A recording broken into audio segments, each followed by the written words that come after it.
bendiciones, what up, everybody? This is El Conquistador back with another video. Columbus Day is coming up, and I thought it would be dope to talk about Caonabo because Caonabo, a very famous cacique chief, a Taino, knew Christopher Columbus, that we all know, knew Caonabo, and Caonabo knew Columbus. How do they know each other? Because Caonabo had it in for Columbus and was trying his damnedest to assassinate Columbus, and they were at war, you know? So let's talk about it. I have a fascination with conquistadors. I have a fascination with Christopher Columbus coming over to the New World. I have a fascination with pirates. Those are just little areas in history in particular. You know, some people love Egyptian history. Some people love Greek history, you know. So those are the areas that I find fascinating. But I really want to focus on Caonabo as a man and a historical figure, because I think it's important to keep things within context. So who was Caonabo, this guy? He was a famous Taino chief. Well, famous because he's the most known today. You know, there are other famous ones. If there's anyone more famous than Caonabo, it's his wife, Anacaona. So Caonabo, and even in Venezuela, they have Guaycaipuro, and he's another famous Indio over there in Venezuela. There's many names. But Caonabo is a Taino guy, a chief of the Manguana tribe. For lack of a better term, I'll say tribe, because, you know, they're all Taino. Anacaona, Taino, and Caonabo, Taino. But Caonabo, he had they're all Taino, but he had his group of people. He was a chief over people, same Taino people, but he had his group, and that was the Manguana. Just making sure, yeah, Manguana. And he married the daughter of another chief, a chief who had his own people, you know. So it wasn't just an island in Hispaniola. We're talking about Hispaniola, Haiti, and Dominican Republic before it was broken down into two. We're talking about one island. So you had your chiefs of, the same race, if you will, for lack of a better term. I know there's people going to be disliking this video anyway, just simply for the topic and nitpicking everything that I'm saying. So I'm trying to be on point with everything. But yeah, you know, chiefs, there were multiple chiefs. If there was one people, then you would have one chief. But there was multiple chiefs to govern over multiple peoples, and they all intermingled and they spoke. And so Caonabo had his wife Anacaona, who was the daughter of another chief. And some people got along, some people didn't get along. You know, that's humanity. Okay, so let's set the stage.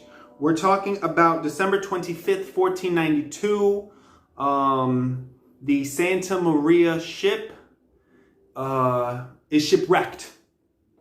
So, on Christmas, Columbus' ship is shipwrecked, Santa Maria. Another, a cacique comes, a local cacique sees this and offers to help Columbus salvage the wood, salvage the supplies that were on the Santa Maria. The name of this cacique was Guanacanari. So, in exchange for the help of Guanacanari and his tribe came, the Tainos came of Guanacanari's tribe, Columbus said, in exchange for your kindness, because this chief, he didn't have to do it. He did it out of the kindness of his heart. Columbus was like, yo, you know, we'll help you. And Guanacanari was like, yo, well, actually, we got beef with the Caribs, who we're always at war with, and they're always like killing us. So it'd be really nice if you could join us and help us in the fight against the other tribe that we got beef with. Columbus said, I got you. Thank you so much for helping us. We will scratch each other's back. Bet, got it. So Columbus says, I gotta go, Guanacanari. Before I go, I'm gonna leave 39 of my guys here, and the wood that was used from the Santa Maria shipwreck is gonna be used to erect a fort. That fort was called La Navidad. Columbus told his 39 men, yo, we're in a new land. We don't know who's hostile and who's not, who's a friend, who's an enemy. We know we got one guy, one cacique that's been really, really nice to us. He's cool, but the fact is we are straight up in a new world. Keep your heads low. Be respectful of the people that have helped us. Respect and keep your head down. Because I got to go tell the queen that that this discovery was made so we can bring back people, bring back food, supplies, people, and settle this land. So Christopher Columbus goes to Spain, lets King Ferdinand and Queen Isabella know what's up. They give Columbus 17 ships and 1,200 men to go back to the New World to settle and claim what they find in the name of Spain, turn the people that they see over there, convert them to Christians, and settle the land in the name of Spain and make them servants, meaning servers of the crown. So he goes, does that. That takes him 10 months. He doesn't get back from the time he had his first voyage and he left, and he comes back to be there a second time. It took him 10 months. So he left those 39 guys on the island of Hispaniola for 10 months. Unbeknownst, while that's going on over here and Christopher Columbus is enjoying his grand entrance. Oh, I made it back. Everybody said I was crazy, but I made it. I brought back beautiful things for you to see as proof of that I have landed. Christopher Columbus is getting all this admiration. He's being called the admiral of the seas, of the seven seas, and he got titles and he's got money and he's super famous over there. He's kicking that for 10 months. While that's going on, the 39 guys that Columbus left are killed by Caonabo. Remember when I said that Columbus said, yo, keep your heads low, be respectful to the natives because I gotta come back. The Spaniards, the 39 guys that were left in Hispaniola, they were violating the natives and being horrible human beings to them. So what happened? They revolted. The Tainos revolted, and the head of that revolt was Caonabo. That's why, Caonabo is considered such a hero. So Caonabo killed the 39 men. Check. Got it. So Columbus decided to go to another part of the island and settle there instead. They founded a town called Isabel in honor of the queen. During this time, so Columbus found his men dead, and his 39 men dead. Chief Guanacanari's village was burned down too because Caonabo was like, if you're siding with them, if you're not with us, you're against us. So during this time, Caonabo kept harassing the Spaniards and his people, trying to kill them, just like he did the 39 settlers that Columbus had put. I just want to add, when I say, oh, Caonabo killed the 39 people, Caonabo and his group went to kill, they were doing their best to kill Columbus and his group, to assassinate Columbus, the leader, and kill the Spaniards. But let's keep in mind, people, that I think it's wrong to attribute one person for killing everybody. Caonabo did not single-handedly kill 39 people. Caonabo and his tribesmen and his, him being the leader, he went to war and he was at the front lines with his men to kill the Spaniards. I say that because when people mention Columbus, which I'm going to get into another video speaking specifically about him, people make it seem like Columbus went around he single-handedly, like the guy had a machine gun and was just wiping people out. No, Columbus had his group, and the Spanish, they were straight deplorable human beings. And Caonabo had his group. And so you got what? War. War between factions, war between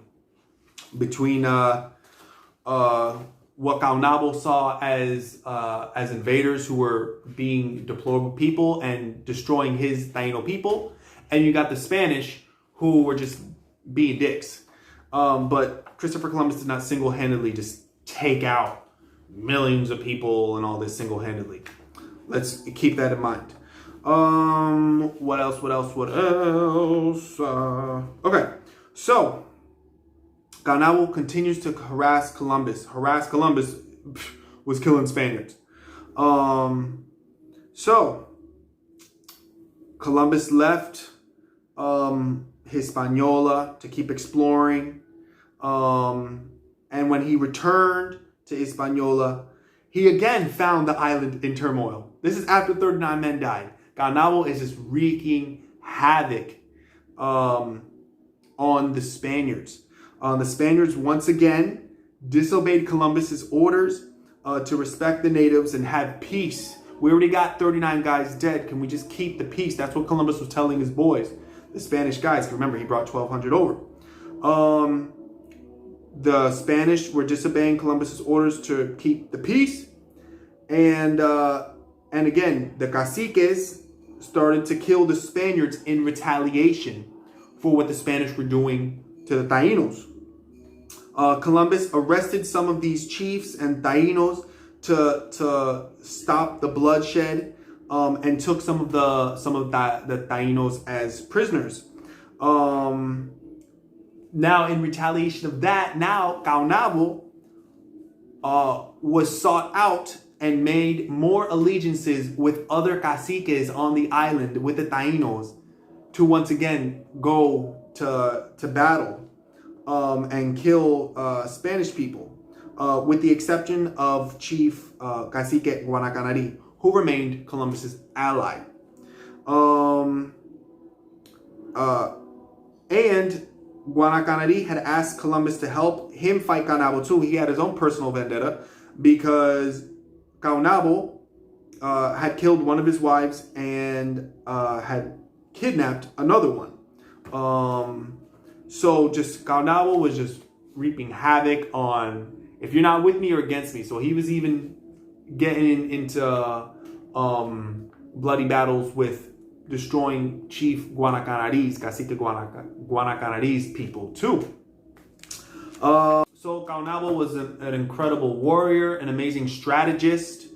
He was really for, his people, and he did not tolerate the amount of deplorable disrespect that the Spaniards were having towards the Tainos. Columbus was like, yo, we need peace between the peoples. We are new. And the Spaniards, they went off and did their thing, and it caused rebellion and retaliation from the Taino. Shoot. Any logical person would have done the same thing, So, without getting into more detail, there's so much, man. I got more notes, but what happened to Caonabo? Eventually, Caonabo was captured and imprisoned. So Caonabo killed a lot of Spaniards and was, he infuriated the Spaniards. He infuriated Columbus, who was trying to keep the peace because his reputation was on the line.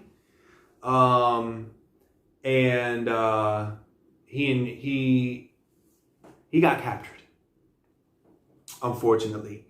And what ended up happening was he was going to be sent to Spain, and he died on the way there. If it wasn't for a lot of the Tainos that were sent over to Spain, weather definitely played a factor. They're going from being in one place for their entire lives, and then now they're at sea. They've never been on a boat that big on their life. So you're seasick, you're freaking horrible, and you're a prisoner. So you're not being treated well, you're not being fed well.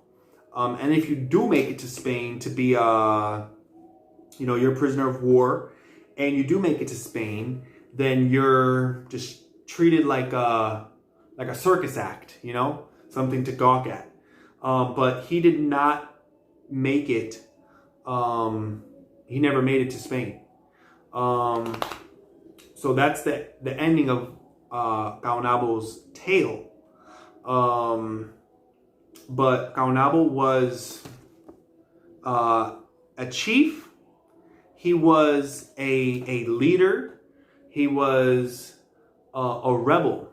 He rebelled against the Spanish, who, when they weren't being watched by Columbus, they went and did their own things and were just horrible people. While Columbus was trying to keep the peace, the Spanish did their own thing. And I know there's going to be people who, like, that's trigger Columbus trying to keep the peace. Yeah, he tried to keep the peace because you got to keep in mind, this is all new. And Columbus was basically the head manager. And so when something went wrong, it reflected that bad on him. So he comes back, he's like, shit, yo, my men are dead. And now there's war. And I just got back from telling the queen that everything's fine and, well, we're making allies and everything's good. His goal was to keep the peace. Of course, yes, settle and everything in the name of the king and queen. And I'm going to get into that. But, you know, I think it's just ridiculously to give Columbus, like, he single-handedly went around doing awful things and act like there were never any Spaniards with him. The first was, what, 700 men he brought with him? I'm not entirely sure. Don't quote me on that one. Definitely 1,200 that he brought back. The Spanish were just horrible to the damn Tainos, and the Tainos rebelled, and Caonabo was at the forefront saying, hell no, you want to rape our women and treat us like shit? Vamos, I got this. And he was hacking and slashing and killing the Spaniards. So he's very, very revered. I hope you enjoyed this little, I don't know what you would call it. I wouldn't call it a documentary or whatever. History lesson. I don't know. But yeah, I just want to give some info on Caonabo as a historical person. There are so many different, like, chiefs, and I got names, man. There's so many different, chiefs and allies and people just having beef with each other. There's even basically that Caonabo had his brother who had ambushed the Spaniards. So he just as a strategist, he was amazing. And so that's Caonabo. I can go on and on and on, but that's Caonabo. And thank you for watching. I'm going to do another video of honoring Caonabo. Contrary to popular belief, no, I'm not against Taino, you know, Caonabo, Anacaona, Huaycaipuro, and all the different, you know, people and caciques and warriors and just lay people, you know, Taino, que viva, que viva, que viva. For me, and I'm definitely going to get into this with the other video, just for me, you know, my stage name is El Conquistador. I embrace the Spain in me. I embrace the Portuguese in me. I embrace the Taino in me. I embrace the Benin in me, the Nigerian in me. There's even like 2% European Jewish. There's like 1% Arab. I embrace all of me. And, you know, Luz y Progreso, Caonabo, God bless you. The cacique, the guerrero, the warrior who fought for his people when his people were being disrespected and violated, and Caonabo straight up decimated the Spaniards. If it weren't for the modern technology at that time, the guns, the dogs played a big part, and you know, cannons and the metal.